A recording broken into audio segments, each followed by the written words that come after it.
जय हिंद। प्राकृत संख्या एक से शुरू होता है और यह चलते रहता है अनंत दूरी तक। 1 2 3 4 5 ऐसे ही चलते रहता है। कोई बोलेगा 5000, कोई बोलेगा 10,000, कोई बोलेगा 1 लाख।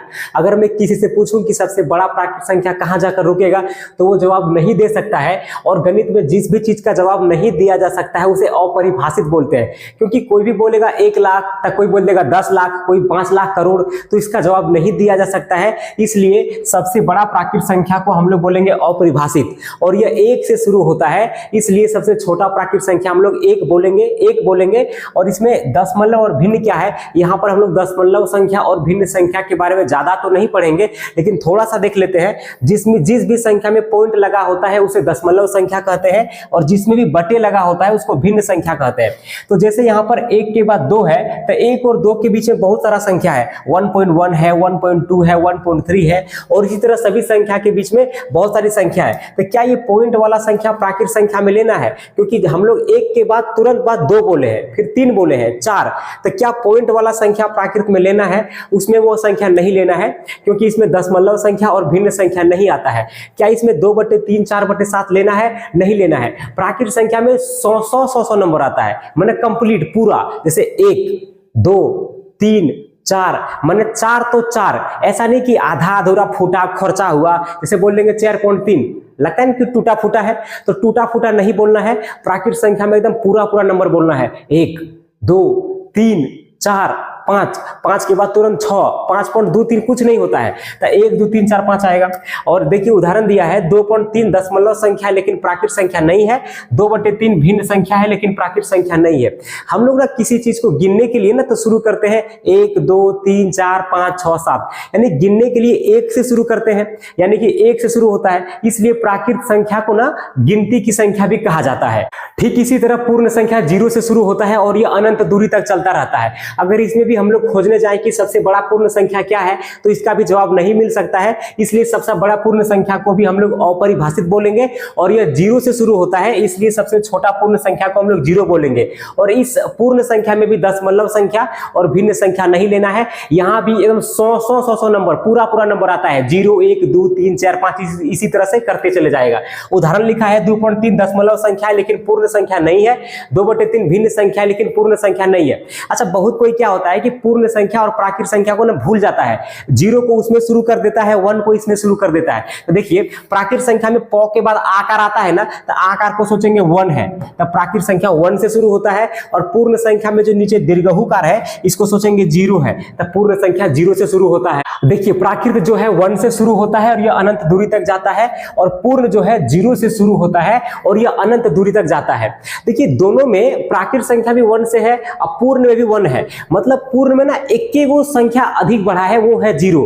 क्योंकि प्राकृत में जितना आगे इधर जाएगा पूर्ण में भी तो उतना ही दूर इतना आगे जाएगा, यानी इसमें सिर्फ एक वो बेसी है और वो क्या है, 0 है। मतलब कि पूर्ण के पास एक संख्या ज्यादा है और वो 0 है। इसलिए हम लोग बोल सकते हैं जो पूर्ण है वो प्राकृत से बड़ा है। और क्यों बड़ा है, तो सिर्फ 0 होने से बड़ा है।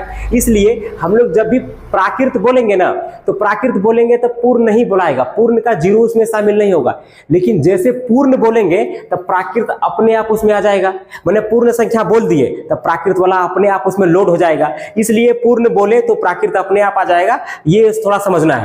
देखिए अब आता है पूर्णांक। पूर्णांक जो है वो आई से सूचित करते हैं और जेड से भी सूचित करते हैं। आई से तो समझ में आता है आई, लेकिन जेड से क्यों? दरअसल ये लैटिन भाषा का शब्द है। जेड माने जहलेन होता है, लैटिन भाषा में इसका मतलब होता है गिनना, इसलिए शुरू में इसको जहलेन धर दिया गया है, जेड रख दिया गया है, उसमें उतना दिमाग नहीं लगाना है। देखिए पूर्णांक में क्या होगा, अगर हम राइट जाएं, दायां तरफ जाएं, उधर जाएं तो हमें बड़ा संख्या मिलेगा, और हम बायां तरफ आए, इधर आए तो छोटा संख्या मिलेगा। इसमें क्या है अभी तुरंत देख लेते हैं। देखिए हम किसी भी नंबर पर खड़ा रहेंगे, मान लीजिए कहीं पर खड़ा हो गए, मान लीजिए हम 2 पर खड़ा हो चुके हैं। अगर हम 2 के इधर जाएं, दायां तरफ जाएं तो हमें बड़ा संख्या मिलेगा, और 2 के उधर जाएं तो हमें छोटा संख्या मिलेगा। जैसे हम 2 पर खड़ा हो गए, हम बोलेंगे कि मुझे 2 से बड़ा संख्या चाहिए, तो हम 2 के इधर चलेंगे। हम बोलेंगे 2 से छोटा संख्या चाहिए तो इधर चलेंगे। तो 2 के इधर जितना भी संख्या है सब 2 से छोटा संख्या है, और 2 के इधर जितना भी संख्या है सब बड़ा संख्या है।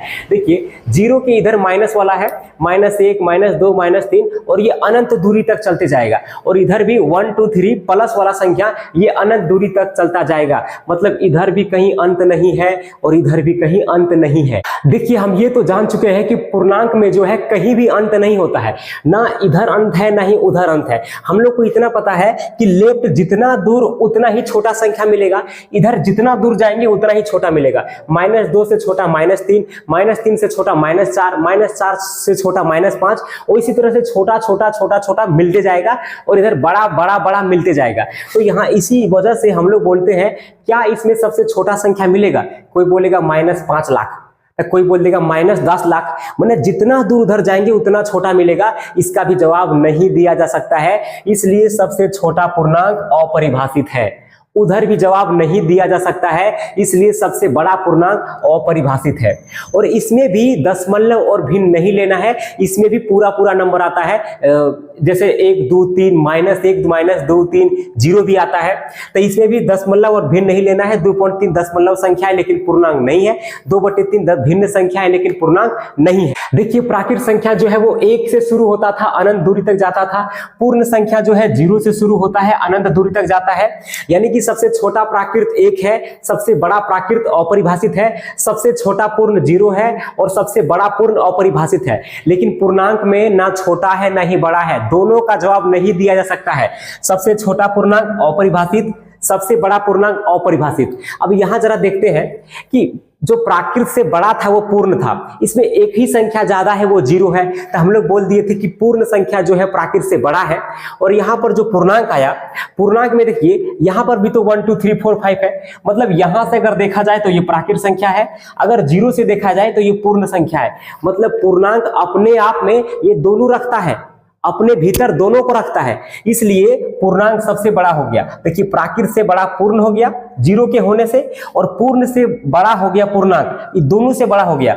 क्यों बड़ा हो गया? इसमें माइनस वाला संख्या है, ये दोनों के पास माइनस वाला है ही नहीं, इसलिए हम लोग पूर्णांक बोलेंगे तो सब अपने आप आ जाएगा। इसलिए गणित में जब भी कुछ आगे हम लोग बनाएंगे ना तो वहां पूर्णांक बोला जाएगा। पूर्णांक जब भी बोलेंगे उसमें प्राकृत और पूर्ण पहले से शामिल है। गणित में कुछ नियम है, उसे हम लोग देख लेते हैं।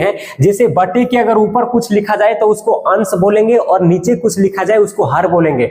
गणित में कभी कभी हिंदी में लिखने में आस्कतिया जाता है, आस्कत लगता है, इसलिए उसको ए बी या पी क्यू कुछ कुछ लिखता है। ऊपर में अंश बोलना है, कभी ए लिखेगा बी लिखेगा, कभी ऊपर पी लिखेगा कभी क्यू लिखेगा। हम लोग ये कुछ भी लिख सकते हैं, मेरा मर्जी, हम क लिखेंगे नीचे ख लिखेंगे, क बटे ख, मेरा मर्जी है। हम लिखेंगे ऊपर पखल, नीचे लिखेंगे काकर, पखल बटे काकर, कुछ भी लिख सकते हैं, मतलब अंश हर समझना है।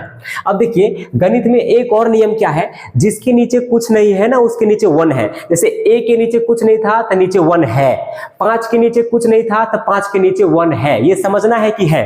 अच्छा एक और नियम क्या गणित में है कि नीचे कभी भी 0 नहीं हो सकता है, माने हर के जगह पर, नीचे माने हर, तो हर के जगह पर कभी भी 0 नहीं लेना है, ये 0 होगा ही नहीं, कभी नहीं। देखिए हर कभी भी 0 नहीं लेना है। अब आते हैं परिमेय संख्या पर। परिमेय संख्या बहुत ही आसानी, इसमें क्या है, देखिए परिमेय संख्या है कि नहीं ये पहचानने के 3 नियम है। ये 3 नियम क्या है? पहला नियम है कि बटे में होना चाहिए। जैसे हम संख्या देखेंगे, चेक करना है परिमेय संख्या है कि नहीं, तो पहला नियम चेक करेंगे बटे में होना चाहिए। दूसरा नियम है अंश और हर ये दोनों पूर्णांक होना चाहिए। और तीसरा नियम नीचे कभी भी 0 नहीं होना चाहिए, हर कभी भी 0 नहीं होना चाहिए। जैसे चेक करने के लिए दिया है क्या 2/3 परिमेय संख्या है, तो पहला नियम है बटे में होना चाहिए। क्या बटे में है? बोलेंगे यस, तो पहला नियम पास हो गया। दूसरा नियम अंश और हर दोनों पूर्णांक होना चाहिए। अंश 2 है, क्या 2 पूर्णांक में आता है? बिल्कुल आता है। क्या 3 पूर्णांक में आता है? ये भी आता है, तो दूसरा नियम भी पास। तीसरा नियम बोलता है कि हर कभी भी 0 नहीं होना चाहिए, तो क्या हर 0 है? नहीं है, तो तीसरा नियम भी पास। तो बोलेंगे यस, 2/3 जो है वो परिमेय संख्या बिल्कुल है। आगे फिर चेक करने दिया है, पहला नियम है बटे में होना चाहिए, बटे में है। दूसरा है कि दोनों जो है पूर्णांक होना चाहिए, पूर्णांक है। तीसरा नियम हर 0 नहीं होना चाहिए, वो भी नहीं है। चलिए ये परिमेय संख्या है, इसको चेक करते हैं। 0/3 देखिए बोल रहा है कि बटे में होना चाहिए, तो बटे में है, पहला नियम पास हो गया। दूसरा नियम बोलता है अंश हर दोनों पूर्णांक होना चाहिए। 0 भी पूर्णांक है, 3 भी पूर्णांक है। तीसरा नियम बोलता है हर कभी भी 0 नहीं होना चाहिए। तो कोई बोलेगा 0 तो है, वो अंश में है ना, अंश से हमें कोई लेन देन नहीं है, हर 0 नहीं होना चाहिए, तो हर 0 नहीं है। तीसरा नियम भी पास हो गया, सब पास हो गया, तो ये परिमेय संख्या बिल्कुल है। आगे जो है 7/0, पहला नियम है बटे में होना चाहिए, पहला नियम पास हो गया। दूसरा नियम बोलता है कि वो पूर्णांक होना चाहिए, अंश हर दोनों, 7 भी पूर्णांक है, 0 भी पूर्णांक है, दूसरा नियम भी पास हो गया। तीसरा नियम बोलता है हर कभी भी 0 नहीं होना चाहिए, यहीं पर फंस गया, देखिए नीचे 0 हो गया है, तो तीसरा नियम पास नहीं हो पाया, अतः यह परिमेय संख्या नहीं है। इसको जरा चेक करते हैं। 5 है, तब 5 में हम लोग गणित का नियम सीखे थे ना, जिसके नीचे कुछ नहीं है उसके नीचे 1 है, तो 5/1 लिख सकते हैं। पहला नियम है बटे में होना चाहिए, बटे में बिल्कुल है, पहला नियम पास। दूसरा नियम दोनों पूर्णांक होना चाहिए, 5 भी पूर्णांक है, 1 भी पूर्णांक है, दूसरा नियम पास। तीसरा नियम नीचे 0 नहीं होना चाहिए, नीचे 0 नहीं है, 1 है, तीसरा नियम भी पास। तो ये भी परिमेय संख्या है, परिमेय संख्या बिल्कुल है। यहाँ बहुत सारा संख्या दिया गया है जिसको चेक करना है कि परिमेय संख्या है कि नहीं। जैसे 2/3 है, तो इसको भी साधारण सा लिख दिया है कि 2 बटे में है, पहला नियम बटे में है, 2 3 पूर्णांक है और b 0 नहीं है। b कहने का मतलब नीचे हर, a/b होता था, तब b 0 भी नहीं है, नॉट इक्वल है, अतः ये 2/3 परिमेय संख्या है। उसी तरह और भी बहुत कुछ लिखा गया है, आप इसको चेक कर लीजिएगा, थोड़ा देख लेना है। हम लोग परिमेय संख्या को पहचाने सीख गए हैं, जिसमें पहला नियम था कि बटे में होना चाहिए, दूसरा नियम था कि जो भी अंश हर है वो दोनों पूर्णांक होना चाहिए, और तीसरा नियम था कि हर कभी भी 0 नहीं होना चाहिए। और इसी को परिभाषा में ऐसे लिखा गया है कि वह संख्या जिसको a/b के रूप में लिखा जा सकता है, a/, रूप में कहने का मतलब बटे के रूप में लिखा जा सकता है, a/b के रूप में, उसे परिमेय संख्या कहते हैं। यदि ये दोनों क्या होना चाहिए, पूर्णांक होना चाहिए, और क्या होना चाहिए, b कभी भी 0 नहीं होना चाहिए, इसलिए परिमेय संख्या का यह परिभाषा होता है। और उदाहरण भी दिया गया है, जैसे 4/11 बटे में है, दोनों पूर्णांक है, नीचे 0 भी नहीं है, तो परिमेय संख्या हो गया। इस तरह 0 भी है, सब परिमेय संख्या है। जय हिंद।